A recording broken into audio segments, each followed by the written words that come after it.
நல்ல வீர புரந்தர தர்மராசா வம்மீசத்திலே நாடும் ஒரு மதலை பிறந்து வந்தவுடன் நல்ல அருணாச்சலத்திலே வாலிப பிள்ளையாயிருக்கிறார். அந்த பூலோக கலியுகத்திலே ஆசாரமாயிருக்கிறவர்களும் அழுக்கான புத்தியாயிருக்கிறவர்களும் அவரவர் ஆங்காரமாகி அழிந்து போவார்கள்.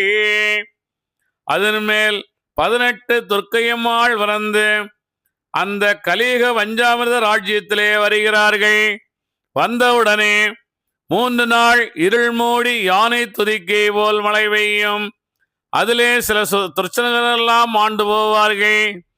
அதன் மேல் பக்தியா இருக்கிறவர்களும் பிள்ளை இல்லாமல் இருக்கிறவர்களுக்கும் கண்ணில்லாமல் இருக்கிறவர்களுக்கும் தனமில்லாமல் இருக்கிறவர்களுக்கும் பராபர மூர்த்தியும் சாம்ப சிவமூர்த்தியும் ஸ்ரீராம சேயரும் தீட்சியாகி திருமணதரங்கி பக்தி காரணங்களை சோதித்து பகிர்ந்து அவரவர் கேட்ட வரங்களை கொடுப்பார்கள்.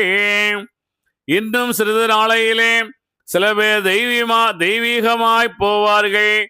முன்னுக்கு மலை தட்டும் உலகில் பல பல வஸ்து வளைக்குமென பகிர்ந்தார்.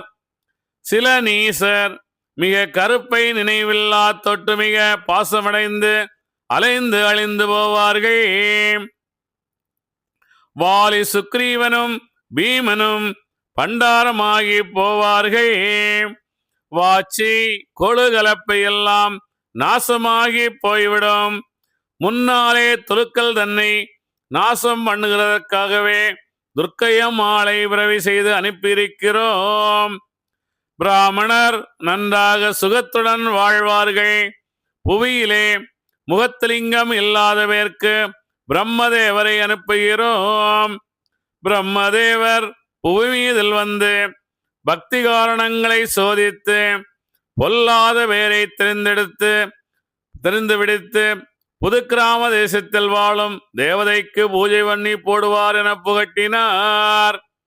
காவேரி ஆற்றுக்குள்ளே 3 பதி மங்கிலியம் கவிழ்ந்தடைய வேண்டும் என்றும் காசினியில் ஒரு 7 பெண் பிள்ளைகள் ஒரு ஆண் பிள்ளையை அடர்ந்து விரிப்பார்கள் என்றும் அறுத்த மாங்கல்யத்தை மிகுத்து கட்டுவார்கள் என்றும் இன்னும் சிறிது நாளையிலே கேள்வி கேளாமல் இருக்கிறவர்களுக்கும் துர்ச்சனராய் இருக்கிறவர்களுக்கும் வர்த்தகனாய் இருக்கிறவர்களுக்கும் தம்மில் ஒருவருக்கொருவர் சண்டை போட்டு மாண்டு போவார்கள் என்றும் போன பேர்கள் போக இருக்கிற பேர்கள் புண்ணிய புருஷனை தரிசனம் பண்ணிக்கொண்டு சர்வ வாக்கியத்திலே அடைவார்கள் என்றும் 3 லோகத்துக்கு ஒரு வான்வெள்ளி உண்டாக்கி நெருப்பு போட்டு கொண்டு வருகிறோம். அதனால் மானிடர்களெல்லாம் முறந்து உட்கொள்ளை பிறக்கொள்ளை அடிப்பார்கள் என்றும் நமக்கு நன்றாய் தெரியுமே.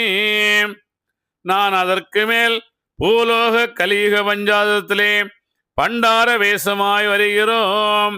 நாம் வருகிற போது மண்ணெல்லாம் கிடுகிடந்தாடும், மலையும் வானமும் முழங்கி திடுக்கிடும். அப்போது அதிலே அநேக துர்ச்சாதனர்கள் மாண்டு போவார்கள். போன பேர்கள் போக இருக்கிற பேர்கள் புண்ணிய புருஷனாயிருப்பார்கள். மந்திர தந்திர வைத்தியங்களெல்லாம் மறைந்து போய்விடும். வாதை பேய்களெல்லாம் வடகைலாசத்திலே போய் சட்டு தீர்த்து போவார்கள். 7 சமுத்திரத்திலே 3 சமுத்திரம் நீர் உள்வாங்கி போய்விடும். ஒரு சேர்வை விபூதி 6 சக்கரத்துக்கு விற்கவும், ஒரு லிங்கம் 3 வராகனுக்கு விற்கவும், ஒரு கழிஞ்சு ஜலம் எடுக்கவும், 2 நாளிகை வழிக்கு ஒரு தண்ணீர் பந்தலும், 3 நாளிகை வழிக்கு ஒரு தர்மசாலை மடமும் நன்றாய் முகியுமே. தர்மம் கொடுக்கிறவர்கள் உண்டு, தர்மம் வாங்குகிறவர்கள் இல்லை என்று சொல்லுகிற வெயிலால் மடக்கொடியால் வயிற்றிலே நாடுமறு மதலை பிறந்து 10 வருஷம் ஆச்சுது. நாங்களும் மகா அருணாச்சலத்திலே வாலிப பிள்ளையா இருக்கிறோம். அந்த வாலிப பிள்ளை என்ன சொல்லுகிறார் என்றால், வீரபுரந்திர தர்மராஜா வழியிலே விதி நாராயணர் இங்கே வந்து 3 மாசத்திற்கு தவசு பண்ணி 2 மாதத்திற்கு மேல் வருகிறார். வந்த உடனே அந்யோன்ய கலையகமாகும். அந்த காலத்திலே ஒருவருக்கொருவர் அசத்தியமாய் போவார்கள். போன வேர்கள் போக இருக்கிற வேர்கள் புண்ணிய புருஷராயிருப்பார்கள். அவர்களுக்கு வேண்டிய பாக்கியத்தை கொடுப்போம். 998 பாக்கியம் கொடுப்போம் நாமும் பலனுடன் வாழுவோர்க்கு நோக்கிய கருணை உண்டாம் நோயில்லாதிருந்து வாழ்வார். தாக்கிய வாசகத்தின் தன்மையை நம்புவோர்க்கு வாக்கிய வைகுண்ட வீடு வந்தவர் வாழ்வார்தானே. திறவொரு நேரமெந்தன் திருமொழி அதனை கேட்டால் பனிவெள்ளா போலே பாவோம் பரந்திடோ நிசமே சொன்னோம். கனிமொழி சோதிவாக்கும் கையெழுத்தாதி நோக்கும் துணிவுடன் கேட்டோரற்றோர் தொலைத்தனர் விரவிதானே. வாசித்தோர் கேட்டோருற்றார் மனதினில் உணர்ந்து கற்றார் ஆசித்தன் பதமே கண்டு அவ்வழி முறையே நின்றார்.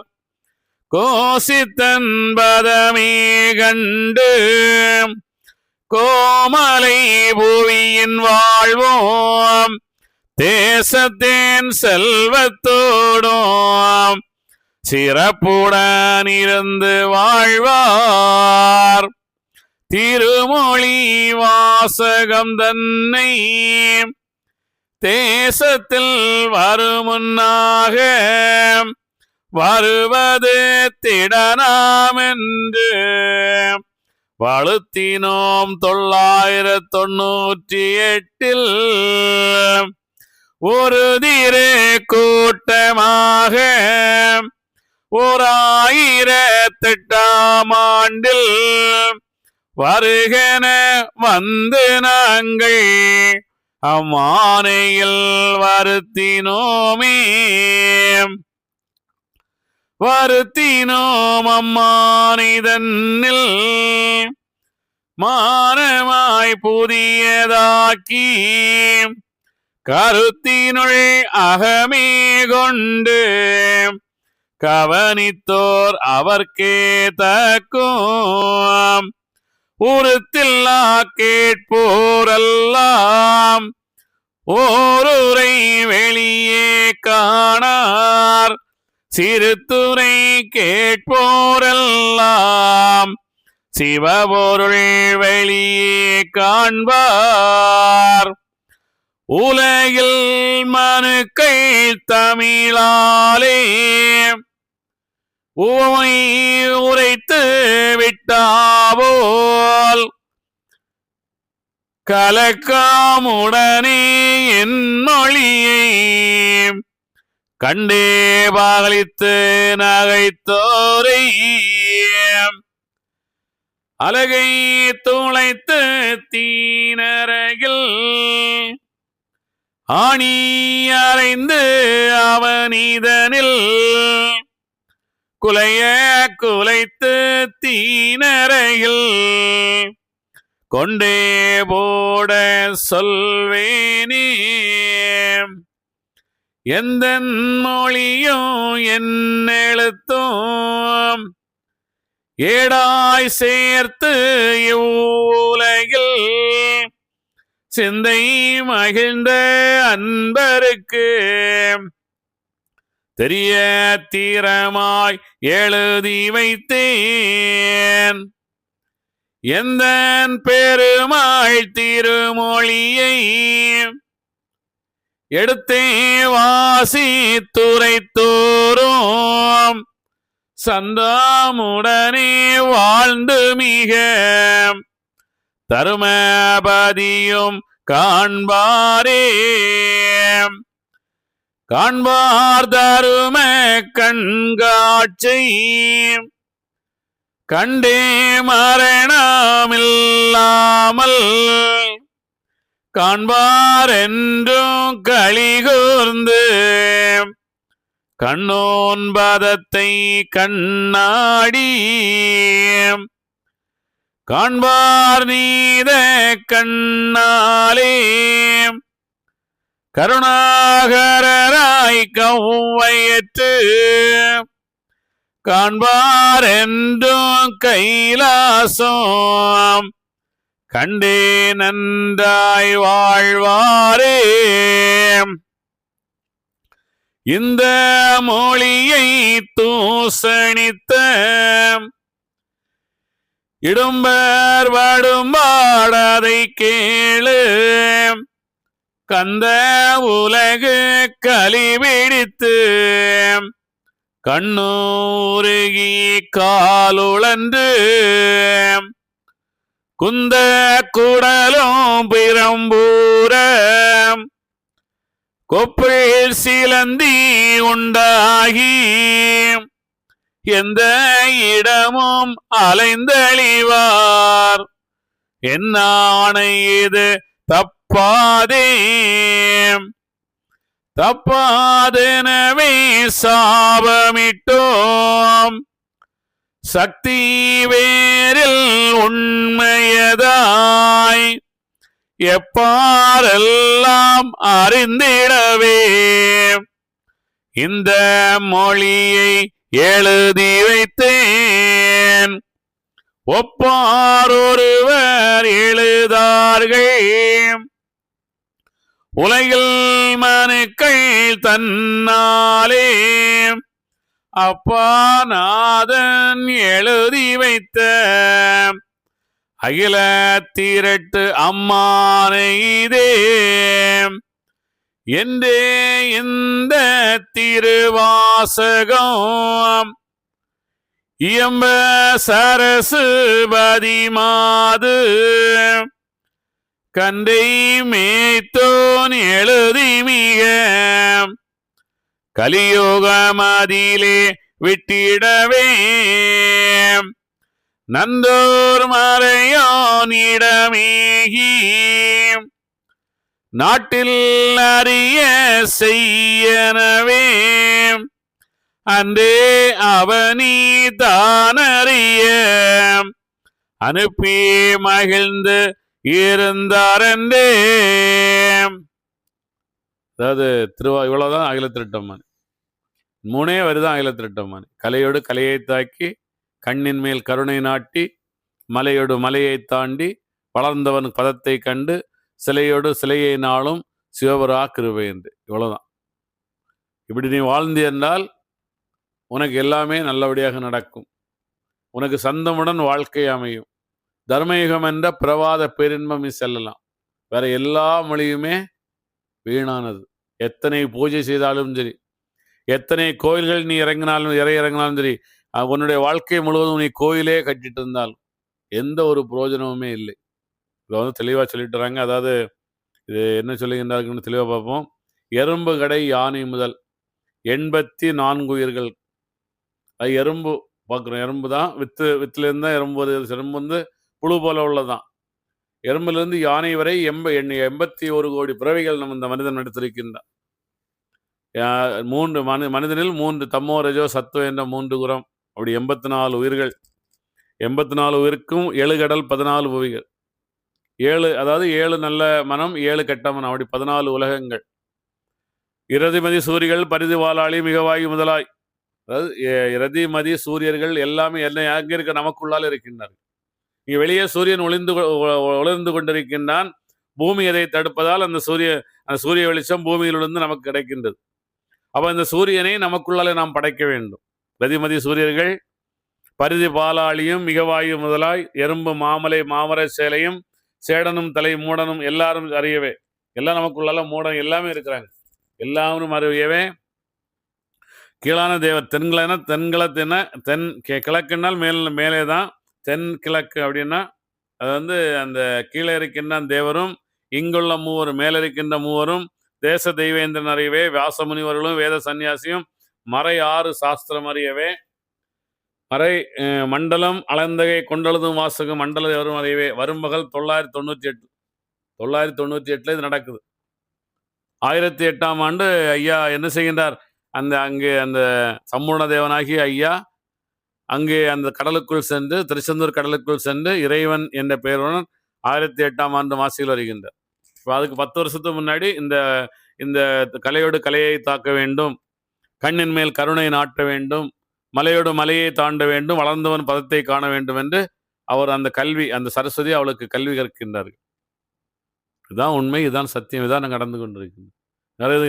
எங்கேயோ என்னமோ நடக்குது, எங்கேயோ இது நடந்தது அப்படின்னு நீங்கள் கற்பனையில் நினச்சிங்கன்னா அவங்களுக்கு கற்பனையாகவே எல்லாமே போயிடும். வாழ்க்கையே கற்பனையாக வாழ்ந்துட்டு நீங்கள் கற்பனையாக செத்து பறந்துட்டே இருங்க. அது உங்களுடைய தலையெழுத்து, ஒன்றுமே செய்ய முடியாது இல்லையா? அந்தகை மண்டலம் அளந்தகை அப்படின்னா இறைவன் அந்த அண்டத்தையும் இந்த பிண்டம், ஆனால் அண்டமெல்லாம் இந்த பிண்டம் என்னும் உடலில் இருக்கின்றது என்ற மண்டலத்தை அளந்த கை அந்த நம்முடைய மனம் சொல்லுகின்றார். மண்டலத்தின் அளந்த கை கொண்டெழுதும் வாசகம் மண்டலர் எவரும் அறியவே, எல்லாருமே அறிய சொல்றாங்க. வரும்பகல் 998ஆம் ஆண்டில் வளர்ந்த சாம்பவ மூர்த்தி, நமக்குள்ளாலே வளர்ந்து கொண்டிருக்கின்ற அந்த சிவபெருமான் மூர்த்தியும் மகாபரசுராமரும் பரசுராமர் அப்படின்னு சொல்றாரு. உடனே நீங்க அந்த அவதாரத்தில் வர பரசுராமன் நினைச்சிடாதுங்க, ராமர் தான். ஸ்ரீராமசேரும் பதையரும் மூர்த்தியும் வன்மை பார்த்து இந்த கலியுகத்தில் பழுவர நீசக்கனியினால் வரும் வன்மையை பகர்ந்து திருவாசகம் எழுதி பலநூல் அறிந்தவர்கள் அவர்களும் பக்தியுடன் எக்காலமும் பணிந்து திருவாசகத்தை முனித்து அணைந்தவருக்கு மெழுகணும். இதுதாங்க உண்மை. நீங்க இதுதான் எல்லாமே. உங்களுக்கு எப்படி பக்தி வரும்? பக்தின்னா என்ன? நீங்க நிறைய ஐயோ அங்கேருந்து அந்த கற்பூரத்தை எடுத்து அந்த சிலைக்கு அந்த நட்டக்கல்லுக்கு அப்படியே காட்டும் போது உங்களுக்கு அப்படியே மெய் செலுத்து பக்தி வருது இல்லையா? அந்த பக்தி கிடையாது. அது விட உங்களுக்கு உணர்ச்சி, அவ்வளவுதான். பக்தி என்பது எப்படி வருகின்றது தெரியுமா? நீ கலையோடு கலையை தாக்கு. உனக்குள்ளாலே இந்த எண்ணம் எப்படி வருகின்றது, எப்படி எங்கிருந்து வருகின்றது, எப்படி செல்லுகின்றது அப்படின்றத நீ கவனித்து அந்த எண்ணத்தை நீ அடக்கும் போதுதான் உனக்கு பக்தியே வருகின்றது. எண்ணம் இல்லாத நிலை வரும்போதாம், எண்ணம் முழுவதுமாக நம்மளிருந்து விலகும் போது நமக்கு தன்னாலே பக்தி வருகின்றது. அவ்வளவு இவ்வளவு சிரமம், இவ்வளவு விஷயங்கள் இருக்குதா உள்ளால? இதே போலதானே எல்லாருக்கும் இருக்கும். எல்லாரும் இந்த நிலையை எய்து விடலாம் அல்லவா அப்படின்னு நிற்கும் போதுதான் நீ அடுத்த உயிர்களை நீ பார்க்கின்ற அந்த கண்ணே பக்தி மார்க்கமாக இருக்கும். அந்த கண்ணே பக்தி கண்ணாக இருக்கும். உனக்கு தான் முக்கியம். நந்தியுடன் பூலோக கலியதாசத்தில் நடக்கும் முறையை தானும் கீழ். நந்தியுடன் அப்படின்னு சொல்லுது, நான் உழைப்புடன் வாழ வேண்டும். இந்த உலகத்துல வந்தது நந்தினா காளமாடு, அது உழைக்கணும். பார்த்தீங்கன்னா அவ்வளோ ஒரு சுமையை இழுத்துட்டே போவோம். அதுக்கு நம்ம தர்றது அந்த வெறும் புல்லையும் அந்த தண்ணியும் தான் தர்றோம். அது அவ்வளோ அந்த உழைக்கின்றது. அதே போல அந்த உழைப்பு உண்மையாக நம்முடைய கைகால் நமக்கு எடுத்துக்கூட உழைத்து வாழ வேண்டும். அது ரொம்ப முக்கியமானது. நீ பிராணாயாமம் என்னத்தை தான் செய்தாலும் உன்னுடைய வாழ்க்கை, நீ உண்ணும் அந்த உணவு உன்னுடைய உழைப்பில் வந்ததாக இருக்க வேண்டும் சொல்லுகின்றார். நல்ல வீரபுர தர்மராசா வம்சத்திலே நாடும் ஒரு முதலை பிறந்து வந்தவுடன் நல்ல அருணாச்சலத்திலே வாலிப பிள்ளையா இருக்கிறார். யார் வாலிப பிள்ளையா இருக்கிறா? யார் வாலிப பிள்ளையாக இருக்கின்றார்? அந்த சம்பூர்ண தேவன் என்ற முத்துக்குட்டி இப்பொழுது வாலிப பிள்ளையாக இருக்கின்றார். அவர் யார் வயிற்றில் பிறந்தார்?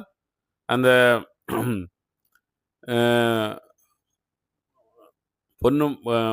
பொன்னு நாடார் வெயிலாளம்மையார் வயிற்றில் பிறக்கிறார். அதெல்லாம் இங்கே சொல்றார், நான் சொல்லலை, இங்கே திருப்பி சொல்லிட்டே வர்றார். பாருங்க.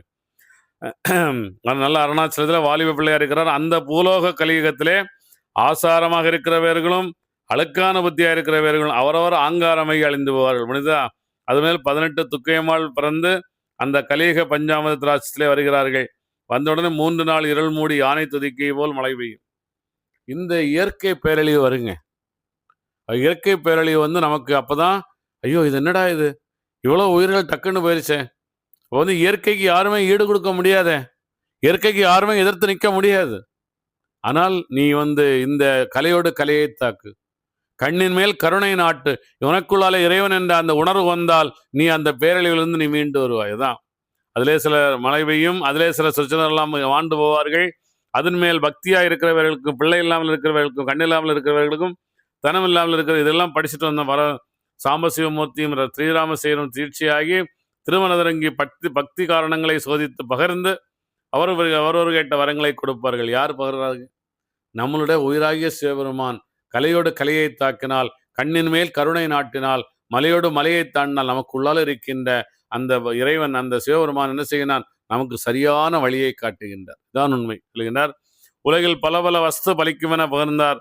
சில நீசர் மிக கருப்பை நினைவிட்டு தொட்டு மிக பாசமடைந்து, ஐயோ நம்ம குழந்தைங்க, நம்ம மனைவி அப்படின்னு பாசமடைந்து அழிந்து போவார்கள். வாலி சுக்ரீவனும் பீமனும் பண்டாரமாக போவார்கள் அப்படின்னு சொல்லுகின்றார்.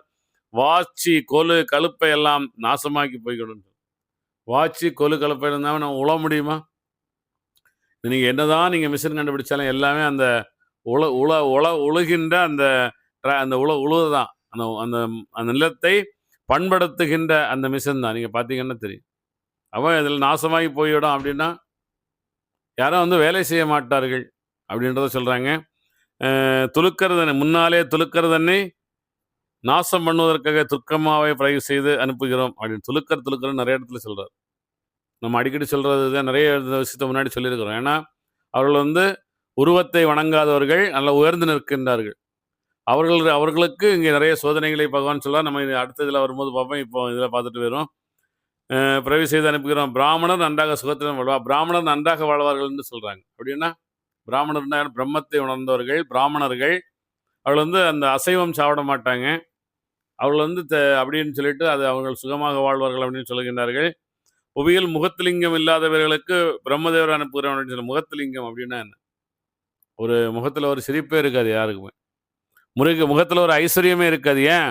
ஏதோ ஒரு கவலையிலே வாழ்வாங்க. எப்போ பார்த்தாலும் கவலைப்பட்டுட்டே இருப்பாங்க. எதுக்கெடுத்தாலும் கவலை. ஐயோ அது அப்படி ஆயிருமோ, இது இப்படி ஆயிருமோ அப்படின்ற அந்த பயம், கவலை, அந்த வருத்தத்திலே இருப்பார்கள். அதனால் அவங்களுக்கு முகத்திலிங்கம் இருக்காது. அதுக்கு நான் பிரம்மதேவராகிய அந்த வேதங்களின் மொழி வாழ்ந்தால் அந்த முகத்திலிங்கம் கிடைக்கும் அப்படின்னு சொல்லுகின்றார்கள். பிரம்மதேவர் பூமியும் இதிலிருந்து பக்தி காரணங்களை சோதித்து பொல்லாதவரை தெரிந்து பிடித்து புது கிராம சேதத்தில் வாழும் தேவதைக்கு பூஜை பண்ணி போடுவார் என புகட்டினார். அதெல்லாம் நிறைய இருக்கு, நம்ம பின்னாடி பார்ப்போம். காவிரி ஆத்துக்குள்ளே மூன்று போதி மங்கலியம் கவிழ்ந்தடைய வேணும் என்றும், காசினியில் 7 பெண் பிள்ளைகள் ஒரு ஆண் பிள்ளை அடர்ந்து பிடிப்பார்கள் என்றும், அர்த்த மாங்கல்யத்தை மிகுத்து கட்டுவார்கள் என்றும், இன்னும் சிறிது நாளையிலே கேள்வி, அதாவது இதெல்லாம் அந்த ஐயா வைகுண்டர் வந்து 7 பெண்களை திருமணம் செய்கின்றார்கள், அதெல்லாம் சொல்றாங்க. இன்னும் சிறிது நாளையிலே கேள்வி கேளாமல் இருக்கிறவர்களுக்கும், துர்ச்சனராக இருக்கிறவர்களுக்கும், வர்த்தகனாக இருக்கிறவர்களுக்கும் நம்மில் ஒருவருக்குள் சண்டை போட்டு மாண்டு போவார்கள். நான் எதுக்காக பிறந்தேன்? நான் பிறந்த காரணம் என்ன? இந்த உடலை கிடைத்த இந்த உடலை கொண்டு நாம் என்ன செய்ய வேண்டும் அப்படின்ற கேள்வி கேட்காமல் உண்பதுவே அல்லால் உருகுதல் அறியார்கள்னு வாழ்ந்தா அதெல்லாம் சண்டை போட்டு ஒரு நாம் பெருசு நீ பெருசுன்னு சண்டை போட்டு வாழ்வார்கள் அப்படின்னு சொல்லுகின்றார்கள். 3 லோகத்து அடைவார்கள் என்று 3 லோகத்துக்கு ஒரு வாழ்வெண்ணி உள்ளாங்கி நெருப்பு போட்டு கொண்டு வருகிறோம். அதில் மாநிலர்களாம் உணர்ந்து உட்கொள்ளை புறக்கொள்ளை அடிப்பார்கள் என்று நமக்கு நன்றாக தெரியுமே. அதாவது வந்து அந்த 3 தெய்வங்கள், சிவபெருமான் அங்கே இருக்கிறாரு, மகாவிஷ்ணு இங்கே இருக்கிறாரு. அவர் சிவனை கும்பிட்றேன், நான் மகாவிஷ்ணுவை கும்பிட்றேன். நான் வந்து மகாவிஷ்ணு கும்பிட்ற பிராமணன், நான் வந்து சிவனை கும்பிட்ற பிராமணன் அப்படின்னெல்லாம் அந்த 3 கடவுள்களை அந்த வித்தியாசம் பிரித்து, நான் வந்து கிறிஸ்தவன், நான் முஸ்லீம்ஸு, அப்படி நான் வந்து முகமதியன் அப்படின்லாம் ஒருவர் சண்டைகள் போடுவது தான் இங்கே சொல்லிட்டு வராங்க. ஒருத்தர் சண்டை போட்டு உள்கொள்ளை புறக்கொள்ளை அடிப்பார்கள் என்றும் நமக்கு நன்றாய் தெரியும். நான் அதற்கு மேல் பூலோக பஞ்சாமிர்த கலியுகத்திலே பண்டார வேஷமாய் வருகிறோம். ஐயா வந்து சொல்லுகின்றார், இதெல்லாம் நடந்துட்டு இருக்கும்போது நான் என்ன செய்யறேன்? பண்டாரமாக வருவேன் என்று சொல்லுகின்றார். அடுத்தது நான் வரும்போது மண்ணெல்லாம் கிடுகிடந்தாடும், மலையும் வாரம் முழங்கி திடுக்கணும் அப்படின்லாம் சொல்லுகிறார். பூகம்பம் வருது, அதை வருதுலாம் சொல்றார். அதிலே அநேக துர்ச்சகங்கள் எல்லாம் மாண்டு போவார்கள். அது வந்து இயற்கை பேரிடர்கள் எப்பொழுதும் வரும், அது நிறைய பேர் மாண்டுவார்கள் அப்படின்னு சொல்கிறார்கள். போனவர்கள் போக இருக்கிறவர்கள் புண்ணிய புருஷனாக இருப்பார்கள் அப்படின்னு சொல்லுகின்றார்கள். மந்திர தந்திர வைத்தியங்கள் எல்லாம் மறைந்து போய்விடும். வாதை பேய்கள் எல்லாம் வடகைலாசத்திலே போய் சட்டு சேர்த்து போவார்கள். 7 சமுத்திரம், அதெல்லாம் ஞானம் கிடைக்கும், ஞானம் பெறுவார்கள். அந்த எண்ணங்கள் அந்த ஆசைகள் எல்லாம் இருக்காது அப்படின்லாம் சொல்லுவாங்க. 7 சமுத்திரத்திலே 3 சமுத்திரம் நீர் உள்ளாங்க. 7 சமுத்திரத்தில் 3 சதம் நீர் உள்ளான உடனே கடலில் இருக்கிற தண்ணி உள்ளால வாங்கிடுமா? என்ன சொல்லுகின்றார்கள்? 7 சமுத்திரம், நமக்கு 7 அடுக்கு மனம் இருக்கின்றது. அதில் 3 அடுக்கு, அந்த நீடியகம், நெடிய, சதுர 3ம் அழிந்துவிடும். அதாவது கிரேதாவிலிருந்து தான் ஆரம்பிக்கும். இறைவனாக வந்து விடுவார்கள். கிரேதாவிலிருந்து தான் இறைவனாக வராங்க இல்லையா? தன்னை உணர்ந்ததுக்கு அப்புறம் தான் இறைவனாக வருகின்றார்கள். அதை சொல்லுகின்றார். ஒரு ஒரு ஒரு சேர 6 சக்கரத்திற்கும் ஒரு லிங்கம் 3 அதான் கடவுளை காசு கொடுத்து வாங்குறாங்க. அதெல்லாம் நடக்குது. நம்ம போனால் கண்ணன் சிலை, அந்த சிலை இருக்குதா, ராமர் சிலை, இந்த சிலை இருக்குதா, இல்லை இப்போ கொஞ்ச நாள் போனால் இனி ஐயாவுக்கும் சிலை வரும் இல்லையா? சொல்லுகின்றார்கள். 3 நாளிகை வலிக்கு ஒரு லிங்கம் 3 வரானுக்கு இருக்கவும், ஒரு களஞ்சி செலமெடுக்கவும், 2 நாளிகைக்கு ஒரு தண்ணீர் வந்தலும், எல்லாரும் தர்மம் கொடுத்தது தான் வாழ்க்கை. தர்மம் தர்மம் தர்மம், நாங்கள் தர்மம் கொடுக்கின்றோம் அப்படின்னு தான் தர்மம் தான் கொடுப்பாங்க. அதனால மேலே வர முடியுமா நீங்க இல்லையா? தர்மம் கொடுப்பதால் நீங்க இறைவனை அடைஞ்சிட முடியுமா? கண்டிப்பா முடியாது. இதெல்லாம் நீங்க நல்ல ஞாபகம் வச்சு, நான் அடுத்தவனுக்கு நான் தண்ணி கொடுக்குறேன், நான் தர்மம் செய்கிறேன், நான் சம்பாதிக்கிறதெல்லாம் அவனுக்கு தர்மம் செய்துட்டா நீ இறைவனை அடைந்து விட முடியுமா? முடியுமே செய்யாது.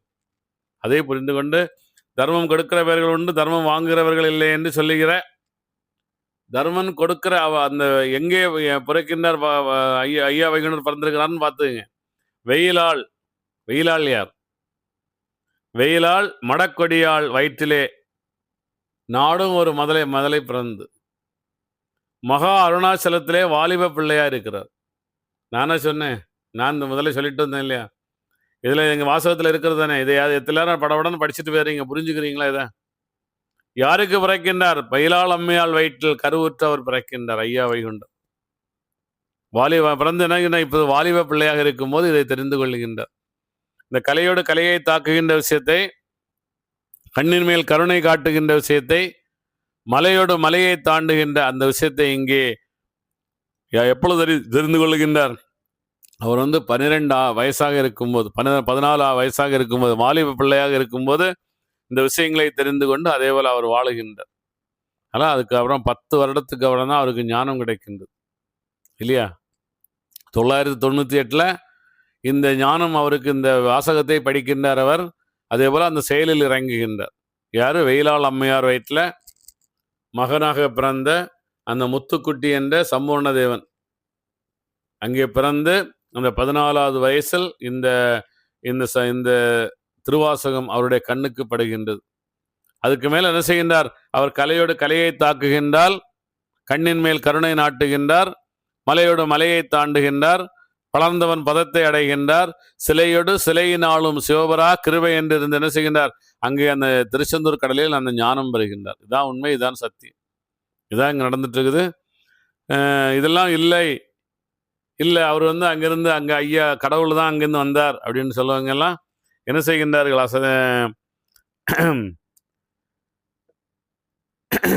அவர்களெல்லாம் என்ன செய்கின்றார்கள்? அங்கே அந்த நரகத்துக்கு செல்லுகின்றார்கள். இதெல்லாம் இதில் நம்பிக்கை இல்லாமல் செல்லுகின்றார்கள் அப்படின்றது ஐயா அங்கே சொல்லிட்டு வரார். அடுத்து சொல்லுகின்றார், வாக்கியம் கொடுப்போம் நாமும் பலனுடன் வாழுவோர்க்கு நோக்கிய கருணை கொண்டா நோயில்லாதிருந்து வாழ்வார், தாக்கிய வாசகன் தன்னை தன்மையை நம்புவோர்க்கு, இந்த தன்மை இது உண்மையா இல்லையான்னு நம்புறவருக்கு வாக்கிய வைகுண்ட வீடு வந்தவர் வாழ்வார் தானே. இந்த நிலையை வந்தவர் வாழ்வார் வைகுண்டல. இல்லாத மீனும் செத்து பறந்துட்டே இருப்பாங்க. அவ்வளவுதான். வேற என்ன சொல்ல முடியும்? இதான் சொல்ல முடியும். இதை விட எப்படி சொல்ல முடியும்? சொல்லுங்க பார்க்கலாம். தினமொரு நேரம் வந்தான் திருமொழி அதனை கேட்டோம். இதெல்லாம் தினமும் கேளுங்க. நீங்க நம்ம சொல்லிட்டு இருக்கோம், தினமும் கேளுங்க. உங்களால் தியானம் பண்ண முடியலன்னாலும் ஒரு 4-5 டைம் கேட்டீங்கன்னா உங்களுக்கு என்னங்க தியானம் பண்ணுங்கன்னா அந்த எண்ணம் வந்துடும், தன்னாலே வந்துடும் இல்லையா? தினமொரு நேரம் திருமொழி அதனை கேட்டால் பனி வெள்ளம் போலே பாவம். இதை நீங்க கேட்டு அந்த எண்ணம் வரணும்னு நினைக்கும் போதே பாவம் கொஞ்சம் கொஞ்சமாக கரைகின்றது.